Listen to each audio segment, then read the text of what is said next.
ஓம் ஸ்ரீராம ராம ராமேதி ரமே ராமே மனோரமே சகசிரநாம தத்துல்யம் ஸ்ரீராம நாம வராணனே. உலகம் யாவையும் தாமுழா வாக்கலும் நிலைபெறுத்தலும் நீக்கலும் நீங்களா அழகிலா விளையாட்டுடையார் அவர் தலைவர் அன்னவர் சரண் நாங்களே. எத்திர எத்திர ரகுநாத கீர்த்தனம் தத்திர தத்திர கிருத்தமாஸ்தகாஞ்சலிம் வாஷ்பவாரி பரிபூர்ணலோச்சனம் மாருதிம் நமது ராட்சசாந்தகம். அஞ்சிலே ஒன்று பெற்றான் அஞ்சிலே ஒன்றை தாவி அஞ்சிலே ஒன்று ஆறாக ஆரியர்க்காக ஏகி அஞ்சிலே ஒன்று பெற்ற அணங்கை கண்டு அயலாரூரில் அஞ்சிலே ஒன்றை வைத்தான் அவன் எம்மை அழித்துக் காப்பான். இன்னைக்கு நம்ம கம்பராமாயணத்துல பாலகாண்டத்துல மிதிலை காட்சி படலத்துல 101வது பாடல் பார்க்க போறோம்.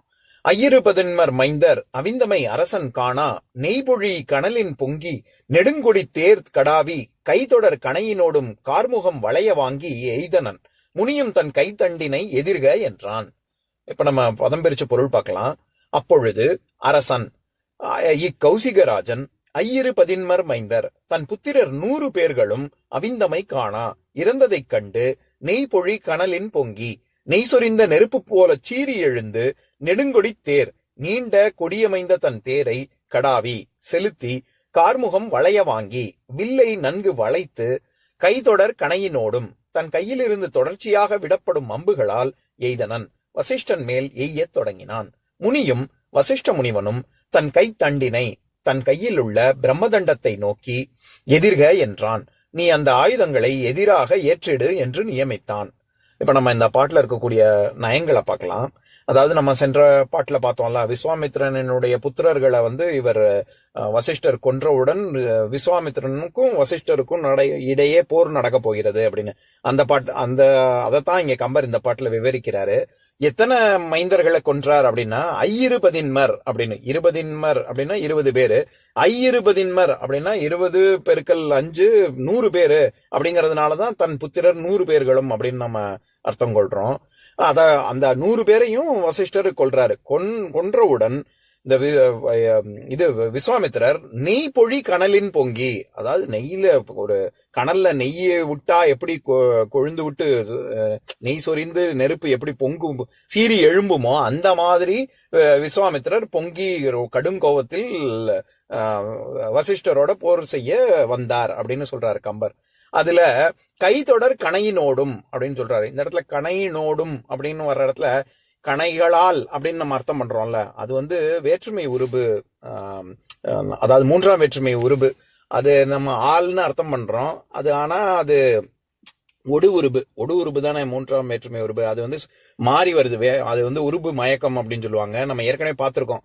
அதாவது 3ஆம் வேற்றுமை உருபு கருவி பொருள்லயும் வரும், உடன் நிகழ்ச்சி பொருள்லயும் வரும். அதாவது அறிவாளால் வெட்டினான் அப்படின்னு சொன்னா அறத்தான் வருவதே இன்பம் அப்படின்னா அந்த இடத்துல எதனால் வெட்டினான், அறிவாளால் வெட்டினான் அப்படின்னு கருவி வருது இல்ல, அப்படியும் ஒரு பொருள் இருக்கு. அதே இது உடன் நிகழ்ச்சி பொருள்னா தாயோடு சேயும் வந்தாள் அப்படின்னா அந்த இடத்துல ஒடு உருபு ஓடு ரெண்டுமே சொல்லலாம். அது தாயும் சேயும் 2 பேரும் ஒரே சமயத்துல வந்தாங்க அப்படின்னு உடன் ரெண்டுமே ஒரே சமயத்துல நிகழ்கிறது அப்படிங்கிற பொருள்லயும் வரும். இந்த இடத்துல கருவி பொருள்ல தான் வருது. ஏன்னா கை தொடர் கணையினோடும்னா கணைகளால் அம்புகளால் சரசரன்னு ஒன்றன் பின் ஒன்றாக தொடர்ச்சியாக எய்தான் அப்படின்னு தானே இங்க சொல்ல வராரு. அதனால இங்க கருவி பொருள்ல வருது. அதே மாதிரி எப்பேற்பட்ட வில்லை எய்தினான் அப்படி, இது அம்பை எதன் வைத்து தொடுத்தான் அப்படின்னா கார்முகம் வளைய வாங்கி அப்படின்னு வருது இல்ல. கார்முகம்ங்கிறது அவர் ராஜாவா விஸ்வாமித்திரன் வச்சிருக்கக்கூடிய வில்லினுடைய பேரு. அந்த வில்லை இந்த இடத்துல வளைய வாங்கி அப்படின்னு வளைய வாங்குதல் அப்படிங்கிறது ஒரு பொருட் பன்மொழி. அதாவது ஒரே பொருளை கொடுக்கக்கூடியது பல சொற்கள். இப்ப அதுவும் நம்ம ஏற்கனவே உதாரணம் பார்த்திருக்கோம்னு நினைக்கிறேன். அதாவது நன்னூல் நூற்பா கடி அப்படிங்கிற சொல்லுக்கு கிட்டத்தட்ட 13 பொருள் இருக்கு. ஒரே வார்த்தை 13 பொருள்ல வரும். நன்னூல்ல உரியல்ல 457வது நூற்பா. அதை படிக்கிறேன் கேளுங்க.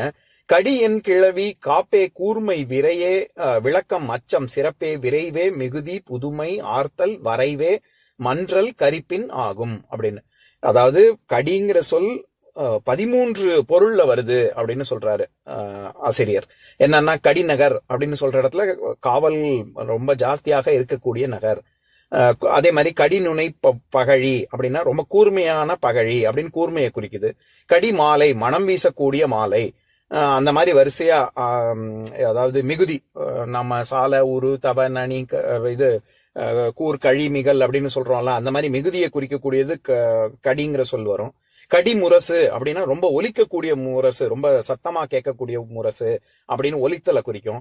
கடி மது அப்படின்னா இது ஆத்திச்சூடியில கடிவது மர காப்பது விரதம் அப்படின்னு சொல்றோம்ல, அந்த இடத்துல கடிவது மர அப்படிங்கிறது ரொம்ப எதெல்லாம் விளக்கணுமோ, கடி மது அப்படின்னா மதுவை விளக்க வேண்டும் அப்படின்னு விளக்குதல்ங்கிற பொருள்ல வருது. கடி மிளகு அப்படின்னா ரொம்ப கரிப்பு சுவை, அதையும் குறிக்கும். இந்த மாதிரி 13 அர்த்தங்கள் ஒரே சொல்லுக்கு இருக்கு. அந்த மாதிரி ஒரு பொருட்பன்மொழி இந்த இடத்துல வளைய வாங்குதல் அப்படின்னா வாங்குறது அப்படின்ற ஒரு பொருள் இருக்கு. இந்த இடத்துல அதாவது அம்பை தொடுத்தான், நல்லா வளைச்சு வில்லை வளைத்து அம்பை ஏவினான் அப்படிங்கிற பொருள்ல வருது. இந்த மாதிரியாக விஸ்வாமித்திரர் அந்த மாதிரி கார்முகம் அப்படிங்கிற வில்லை வளைத்து இவர் அம்பு தொடுத்தார் அப்படின்னு சொல்ற இடத்துல நெடுங்கொடி தேர் கடாவி அப்படின்னு வருது இல்ல, அந்த இடத்துல கடாவுதல் அப்படின்னா செலுத்துதல் அப்படின்னு அர்த்தம். அதனாலதான் நம்ம பாஸ்போர்ட் எடுக்கிறோம்ல, வேற நாடுகளுக்கு செல்லணும்னா பாஸ்போர்ட் வேணும்ல, அதற்கான தமிழ் சொல் கடவுச்சீட்டு அப்படின்னு சொல்லுவாங்க. கடவுதல் அப்படின்னாலே செல்லுதல், செலுத்துதல். இந்த இடத்துல வேற நாட்டுக்கு போகணும்னா அதைத்தான் இந்த பாஸ்போர்ட்டை கொடுத்தா தானே போக முடியும். அதனால வேற நாட்டுக்கு செல்லக்கூடியதை வழிவகுக்கக்கூடிய சீட்டு, அந்த இது புக்கு பாஸ்போர்ட், அதனால அதை கடவுச்சீட்டு அப்படின்னு சொல்றோம். இப்படியாக விஸ்வாமித்திரர் பல அம்புகளை தொடுக்கிறாரு. ஆனா அதுக்கு வசிஷ்டர் அவருடைய தவ வலிமை எப்பேற்பட்டதாக இருக்கு அப்படின்னா, கை தண்டம் தன்னுடைய பிரம்ம தண்டம் அது இருக்குல்ல, அதை முன்னாடி வச்சு எதிர்க அப்படின்னு கட்டளை இடுகிறார். இட்டா என்ன ஆகுது, அவர் எவ்வளவுதான் அம்பு சரமாரியாக தொடுத்தாலும் அது அத்தனையுமே இந்த பிரம்மதண்டம் ஒண்ணுக்கு கூட ஈடாகல.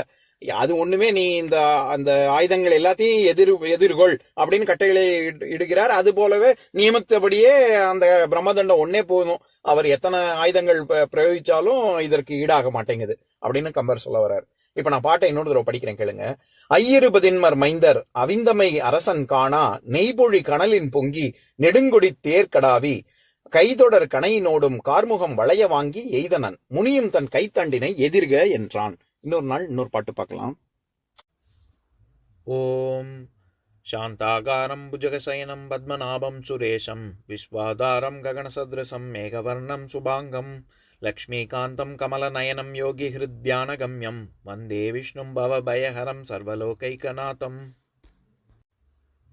உம்பரோடு இம்பர்காரும் உலகம் ஓர் ஏழும் ஏழும் எம்பெருமான் என்று ஏத்தி இறைஞ்சி நின்று ஏவல் செய்ய தம்பியரோடும் தானும் தருமமும் தரணி காத்தான் அம்பரத்து அனந்தர் நீங்கி அயோத்தியில் வந்த வள்ளல்.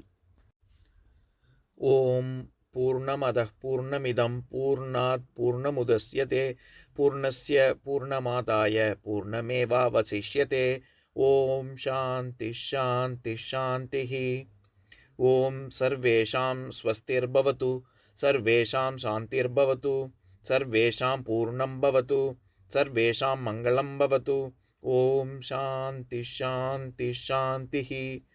ஓம் சர்வே பவந்து சுகினஹ சர்வே சந்து நிராமயாஹ சர்வே பத்ராணி பஷ்யந்து மா கஷ்சித் துக்கபாக் பவேத். ஓம் சாந்தி சாந்தி சாந்திஹி.